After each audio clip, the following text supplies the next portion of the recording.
ദൈവത്തിന് മഹത്വം. ഒരിക്കൽ കൂടെ ക്രിസ്തുവിൽ ഏവർക്കും സ്നേഹ വന്ദനം.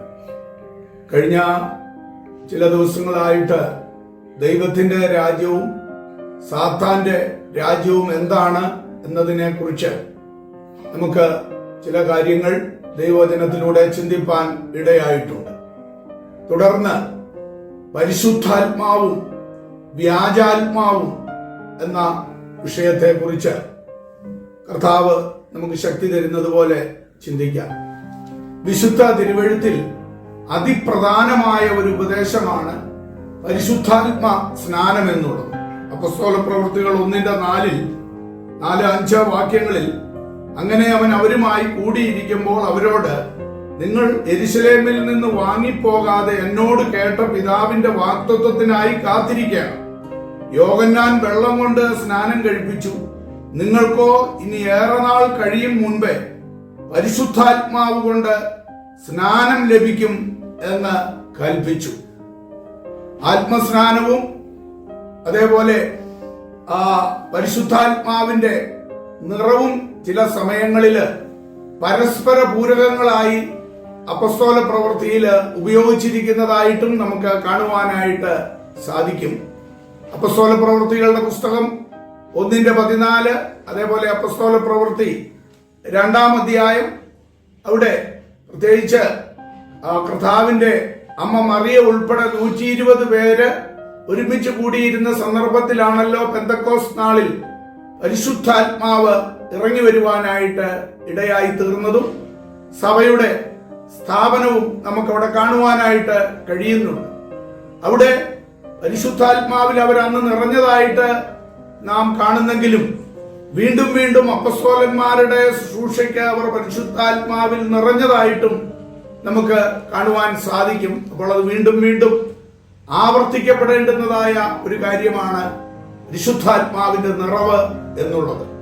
പരിശുദ്ധാത്മ സ്നാനം ഒരു കാരണവശാലും അത് വീണ്ടും ജനനത്തിങ്കൽ പരിശുദ്ധാത്മാവിനെ സ്വീകരിക്കുന്നതായി താതാത്മ്യം ചെയ്യുവാനായിട്ടും അത് പാടുള്ളത് അല്ല എന്നും നാം അറിഞ്ഞിരിക്കേണ്ടത് ആവശ്യമാണ്. പലപ്പോഴും കാലഘട്ടങ്ങൾ കൊണ്ട് വേർതിരിക്കപ്പെടുന്ന ആത്മാവിന്റെ 2 വ്യത്യസ്ത പ്രവർത്തികളാണ് ഇവ എന്ന് നമുക്കവിടെ മനസ്സിലാക്കുവാൻ സാധിക്കും. ഒരു വ്യക്തിയുടെ മേൽ പരിശുദ്ധാത്മ സ്നാനം വഴി ദൈവം വരുത്തുന്ന പുനർ സൃഷ്ടി രൂപാന്തരമാണ് വീണ്ടും ജനനം എന്നുള്ളത്. അത് യോഹന്നാന്റെ സുവിശേഷം 3-ാം അധ്യായത്തിന്റെ 1 മുതൽ 8 വരെ നിക്കോദീമോസിനോട് കർത്താവ് പറഞ്ഞിട്ടുള്ള കാര്യങ്ങളുമായി നമുക്ക് ചിന്തിക്കുമ്പോഴും എഫേസ്യ ലേഖനം 4:23, തീത്തോസിന്റെ ലേഖനം 3:5 തുടങ്ങിയ വാക്യങ്ങളുമെല്ലാം അത് വ്യക്തമാക്കുന്നുണ്ട്. ഈ പ്രക്രിയയിലൂടെ വിശ്വാസിക്ക് ദൈവത്തിൽ നിന്നുള്ള നിത്യജീവൻ ലഭിക്കുന്നതായിട്ട് നമുക്ക് കാണുവാൻ സാധിക്കും. അവനൊരു ദൈവ പൈതലും ഒരു പുതിയ മനുഷ്യനും ആയിത്തീരുകയാണ് ചെയ്യുന്നത്. അതാണ് 2 കൊരിന്ത്യ ലേഖനം 5:17, കൊലോസ്യ ലേഖനം 3:9, 10, റോമാ ലേഖനം 8:16, 17 തുടങ്ങിയ പല വാക്യങ്ങളിലായി നമുക്കത് കാണാവുന്നതാണ്. ദൈവത്തെ പ്രസാദിപ്പിക്കുന്നതിനും പാപത്തെ ഒഴിഞ്ഞിരിക്കുന്നതിനുമുള്ള ആത്മാർത്ഥമായ ആഗ്രഹവും വിജയകരമായ പരിശ്രമവും കൂടാതെ ഒരുവന് പുതുജനനാനുഭവത്തിനുള്ള അല്ലെങ്കിൽ ആ അനുഭവത്തില് തുടർന്ന് ജീവിക്കുവാനായിട്ട് അവന് ഒരിക്കലും സാധ്യമല്ല എന്ന് 1 യോഹന്നാന്റെ ലേഖനത്തിന്റെ 7 വ്യക്തമാക്കുന്നുണ്ട്. ക്രിസ്തുവിനോടുള്ള നിരന്തര ബന്ധവും പരിശുദ്ധാത്മാവിലുള്ള സ്ഥിരമായ ആശ്രയവും ഇതിന് അത്യന്താപേക്ഷിതമാണ്. റോമാലേഖനം 8-ാം അധ്യായത്തിന്റെ 2 മുതലുള്ള ഭാഗങ്ങൾ അത് വളരെ വ്യക്തമായിട്ട് നമ്മോട് അരുളി ചെയ്യുന്നുണ്ട്. അവിടെ ജീവന്റെ ആത്മാവിന്റെ പ്രമാണം എനിക്ക് പാപത്തിന്റെയും മരണത്തിന്റെയും പ്രമാണത്തിൽ നിന്ന് ക്രിസ്തുയേശുവിൽ സ്വാതന്ത്ര്യം വരുത്തിയിരിക്കുന്നു. ജഡത്താലുള്ള ബലഹീനത നിമിത്തം ന്യായപ്രമാണത്തിന് കഴിയാതിരുന്നതിനെ സാധിക്കുവാൻ ദൈവം തന്റെ പുത്രനെ പാപജഡത്തിന്റെ സാദൃശ്യത്തിലും പാപം നിമിത്തവും അയച്ചു. പാപത്തിന് ജഡത്തിൽ ശിക്ഷ വിധിച്ചു. ജഡത്തെയല്ല ആത്മാവിനെ അത്ര അനുസരിച്ച് നടക്കുന്ന നമ്മിൽ ന്യായപ്രമാണത്തിന്റെ നീതി നിവൃത്തിയാവേണ്ടതിന് തന്നെ.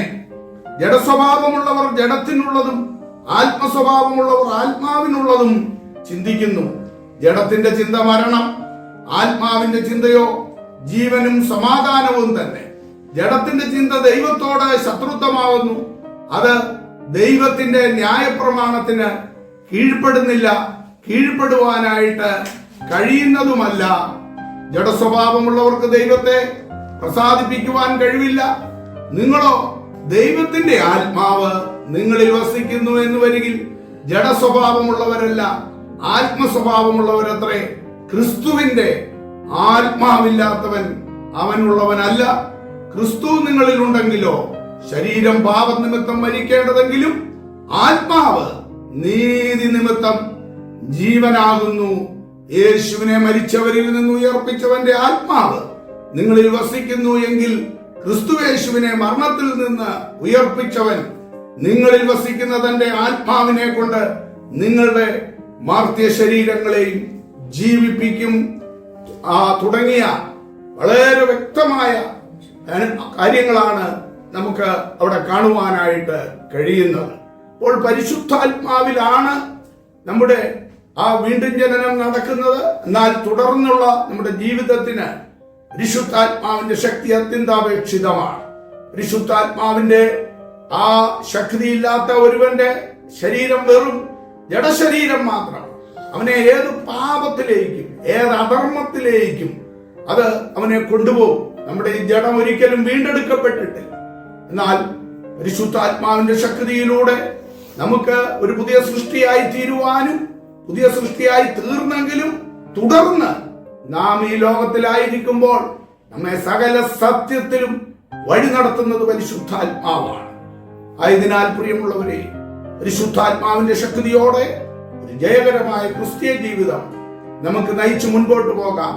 അടുത്ത ദിവസങ്ങളിൽ നമുക്ക് ഇതിനെക്കുറിച്ച് കൂടുതലായി പഠിക്കാം. അപ്പോൾ തന്നെ വ്യാജാത്മാവിന്റെ ശക്തിയും ഉണ്ട്. അത് നാം തിരിച്ചറിഞ്ഞ് മുൻപോട്ട് ജീവിക്കേണ്ടതും ആവശ്യമാണ്. അതെ, സകല സത്യത്തിലും പരിശുദ്ധാത്മാവ് നമ്മെ വഴി നടത്തട്ടെ. അതിനായി ഏൽപ്പിക്കാം. അവിടുന്ന് നമ്മെ അനുഗ്രഹിക്കുമാറാകട്ടെ. പരിശുദ്ധാത്മാവേ, നീ എഴുന്നള്ളി വരണമേ എൻ്റെ ഹൃദയത്തിൽ. ദിവ്യദാനങ്ങൾ ചിന്തി എന്നുള്ളിൽ ദൈവസ്നേഹം നിറയ്ക്കണേ. പരിശുദ്ധാത്മാവേ, നീ എഴുന്നള്ളി വരണമേ എൻ്റെ ഹൃദയത്തിൽ. ദിവ്യദാനങ്ങൾ ചിന്തി എന്നുള്ളിൽ ദൈവസ്നേഹം നിറയ്ക്കണേ.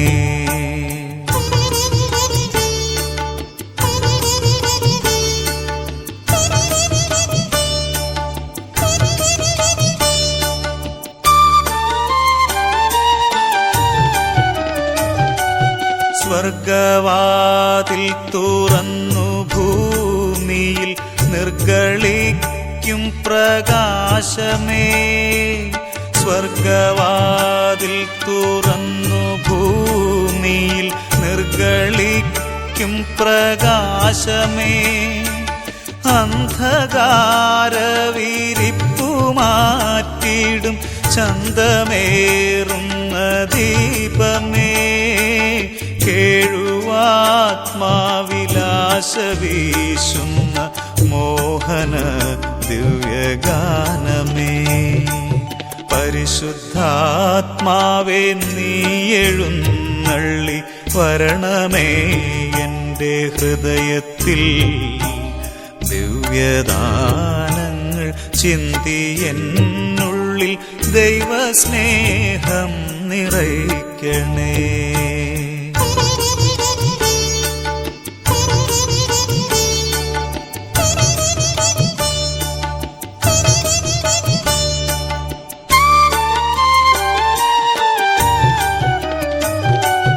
വിണ്ടുണങ്ങി വരണ്ട മാനസം കണ്ട വിണ്ണിൻ തടാകമേ.